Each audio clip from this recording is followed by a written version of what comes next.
Hey folks, welcome to the instant match reaction for Everton 1 Leeds United 1. That's the most game of two halves I think we'll ever talk about this season. A fantastic first half from Leeds United, excellent across the board on the front foot, aggressive, looking to move the ball into spaces, getting balls in the penalty area, creating chances, getting shots. And then a second half that I genuinely thought we'd gotten out of our system. I thought we were done with coming out in the second half and just sitting on our 18-yard line. But we did it, and we did it until they scored the equaliser.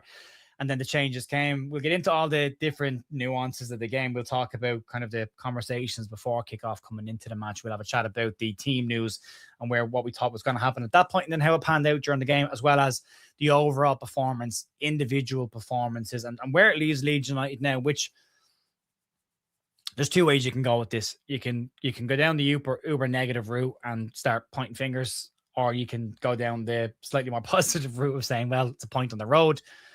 Both are probably right. They don't have to be mutually exclusive. You can be annoyed at that one.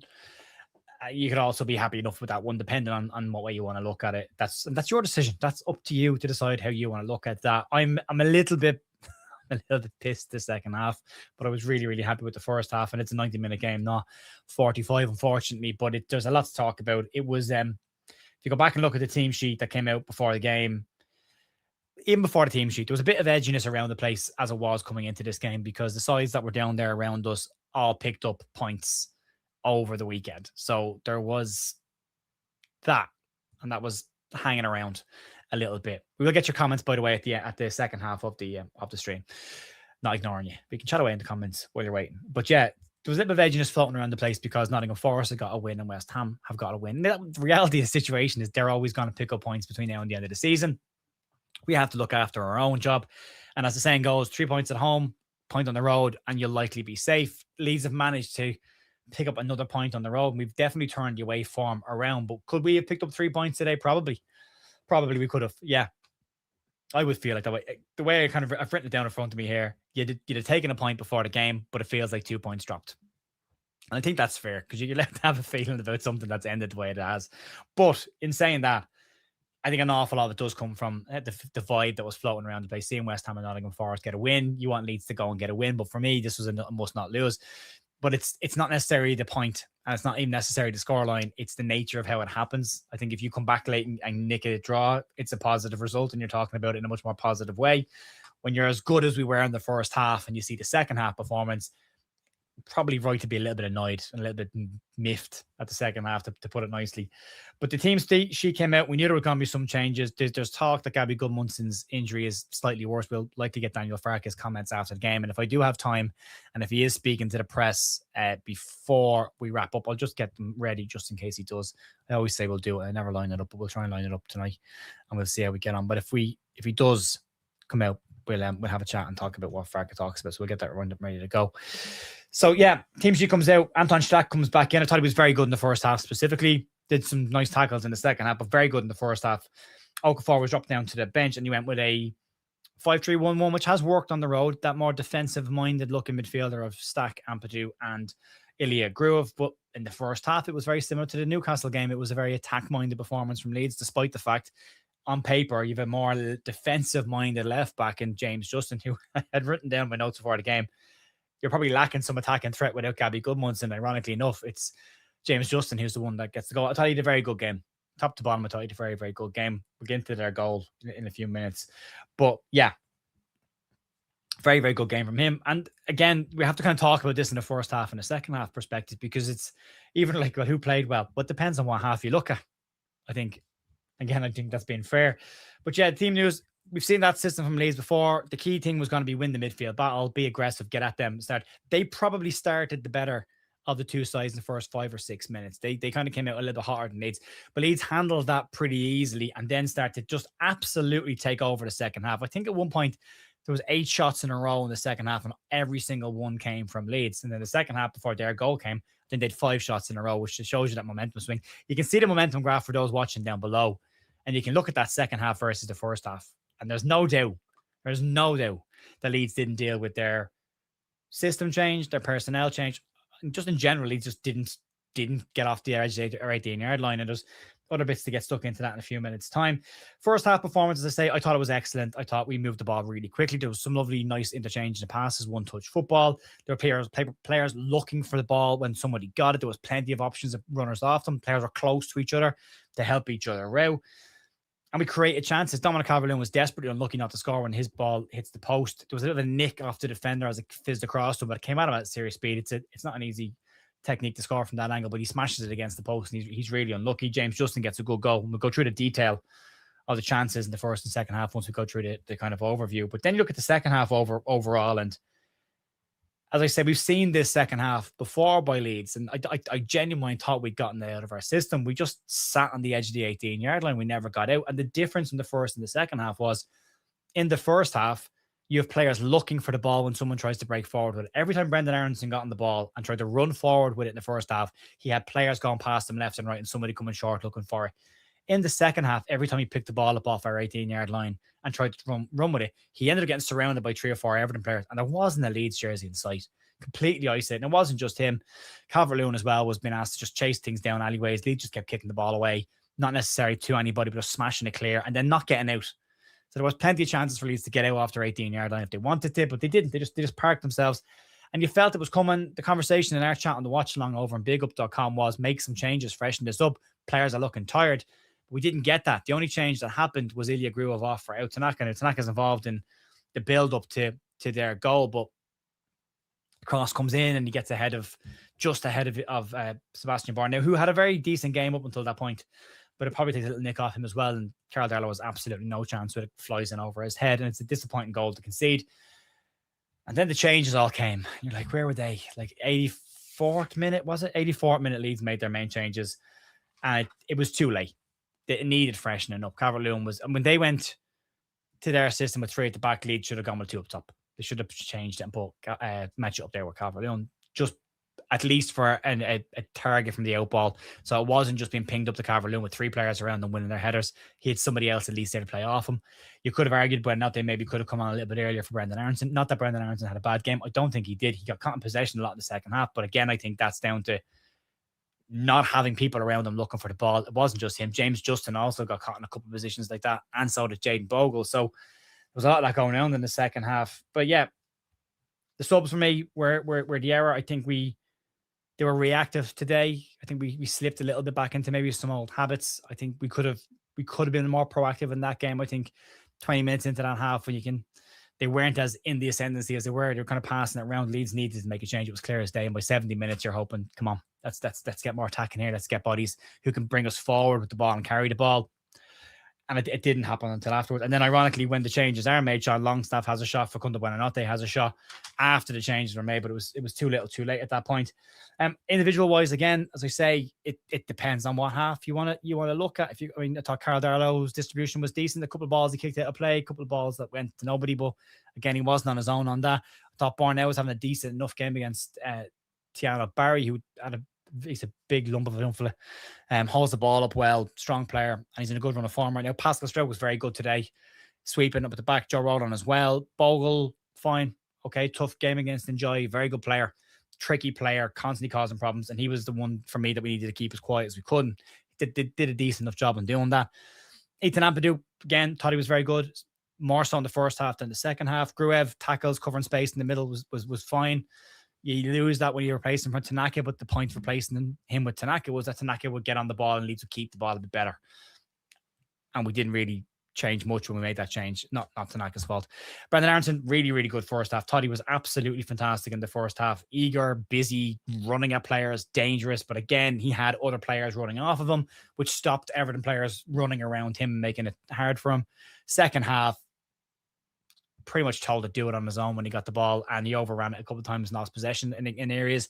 But yeah, Dominic Calvert-Lewin completely isolated in the second half. First half had a job on his hands against Tarkowski and O'Brien, but was doing enough to put them off, and the second balls were being picked up by Leeds. So it was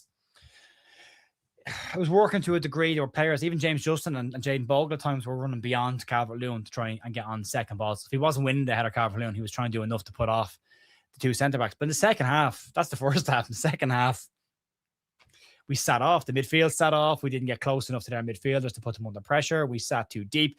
Not only the back three sitting on the 18-yard line, but our two midfielders in front were sitting ridiculously deep as well. Every time they passed the ball to a player on the edge of the box, Garner and Ghana, who was wearing pants, full trousers today, which don't like that. But yeah, they're getting the ball on the edge of the penalty area, and there's just acres of space around him. And Joy was getting space as well. Dewsbury Hall, when he came on, was getting a ton of space. We just didn't get out and put enough pressure on them. We didn't try and push them back at no point. And then when we did smash the ball clear, we never got out.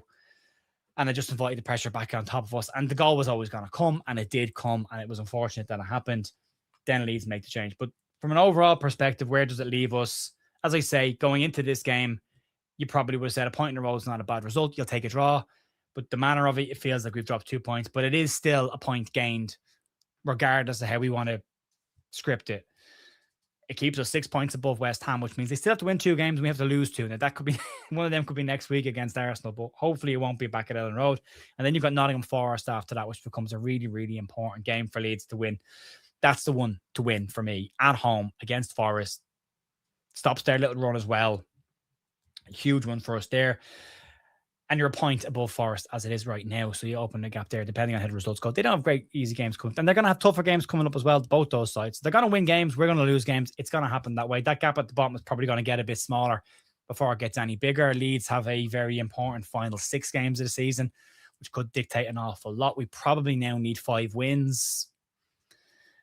Wolves at home. Burnley at home. Forest at home. There's 3. Pick up 2 more somewhere along the way. It could be enough for us, but yeah, today was one we could have got. It did feel like that one got away from us, but we go through the breakdown. Like as I say, first 6-ish minutes, we weren't on it. They had the first chance. Leeds' first chance came in the 6th minute. It was a decent bit of play. Aronson on the left pulled it back to Stroke, who smashed the ball over the crossbar. He probably could have and should have crossed the ball in. Then 8 minutes, Leeds had another chance, ball bouncing around, and Anton Stack just got a toe poke to it over the back of their defenders, and Calvert-Lewin runs through on goal, and it's a little flick. Not a whole lot else he could really do. Try and flick it past Pickford, but gets enough on it. And then I kind of, with my notes, I said from 11 minutes on, Leeds really good in the last 5 or so minutes, 28 minutes. Leeds get their goal. James Justin, great work on the right-hand side. Bogle initially in the build-up and bounces out, comes out to the right-hand side. And between Bogle and Stack has worked really well down the right-hand side. Stack smashes the ball across. Calvert-Lewin can't get to it at the front post. And then Aronson's just kind of running parallel with the ball.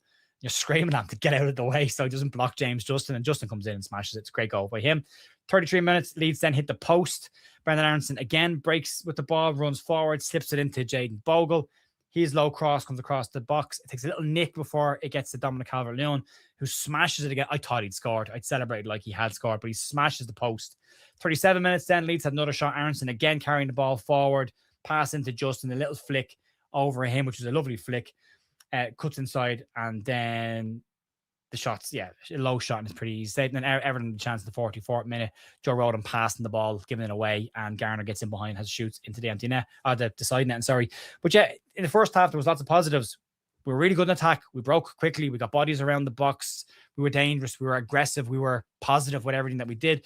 The only negatives in the first half was the ref. Jesus, the ref.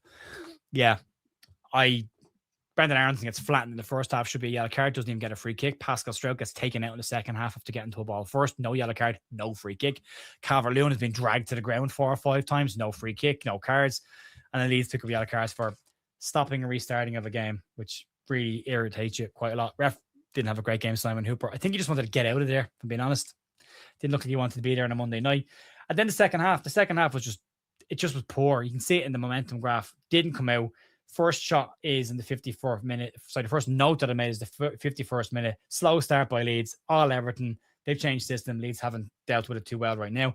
58 minutes, they get their first chance. Leeds lose the ball in midfield. Ghana breaks, gives it to Enjoy, cuts inside, and it's a fantastic block by Sebastian Barnell, because if he doesn't get his foot to that, it's in the back of the net. Then you've got the 60th minute, Leeds get a shot on goal. Finally, Stroke of all players. And he was breaking forward a couple of times throughout the game, Pascal Stroke.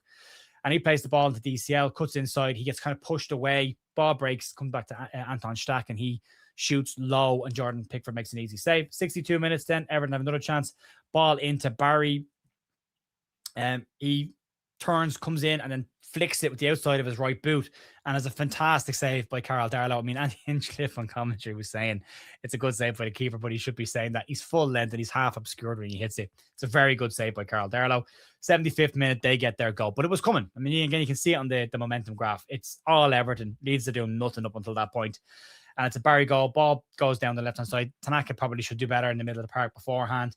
Goes down Leeds' right-hand side. Ghana gets it across the box, and Barry makes the run that Calvert-Lewin, ironically, was making in the first half across the front post. He gets a poke to it, and Barnell gets across. And I'm not sure if it actually comes off the top of Barnell's foot and goes over Darlow, or if the little stab from Barry. It's a good finish from a striker, but it's poor defending from Leeds. So, again, depending on what side you support, you'll come at that from a different angle.